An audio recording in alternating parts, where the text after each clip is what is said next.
అయితే ఎస్పీ ఉన్నారో ఆ కేసుకి సంబంధించి ఆ ఎస్పీ కూడా law and order case, law and order చూసేది ఎవరు? ముఖ్యమంత్రి చంద్రబాబు నాయుడు గారు. సో ముఖ్యమంత్రి చంద్రబాబు నాయుడు గారే అక్కడ ఎస్పీకి సంబంధించి ఎందుకు ఆ విధంగా జరుగుతుంది, యాక్షన్ ఎందుకు సరైన రీతిలో చేయట్లేదు అనేది కూడా ఆదేశించాల్సింది కూడా చంద్రబాబు. సో రెండు పాత్రల్లో చంద్రబాబు గారే ఇక్కడ ఆ రెండు దర్యాప్తు కానీ లేకపోతే యాక్షన్ తీసుకోవడం కానీ టీడీపీ ఎమ్మెల్యేకి సంబంధించి కానీ తులసిబాబు గారికి సంబంధించి. ఎందుకంటే వాళ్ళ అనుకూల పత్రికలో కూడా నేను చూశాను, పుంకాలుగా వచ్చింది. గుడివాడలో చేసే అరాచకాలు, ప్రకాశం జిల్లా దగ్గర నుంచి లేదా గుంటూరులో ఆయన వైసీపీ ఉన్నప్పుడు అప్పుడు అనుకూలంగా అరాచకాలు చేశారండి. ఇప్పుడు తెలుగుదేశం పార్టీ ఉన్నప్పుడు కూడా అరాచకాలు చేస్తున్నారని చెప్పేసి దానిలో నేను చూశాను.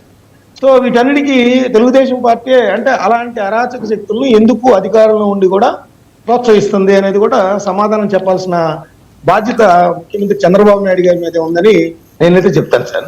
రైట్, ఒకసారి డాక్టర్ ఏఎస్ రావు గారి దగ్గరికి వెళ్దాం. తెలుగుదేశం పార్టీ అధికార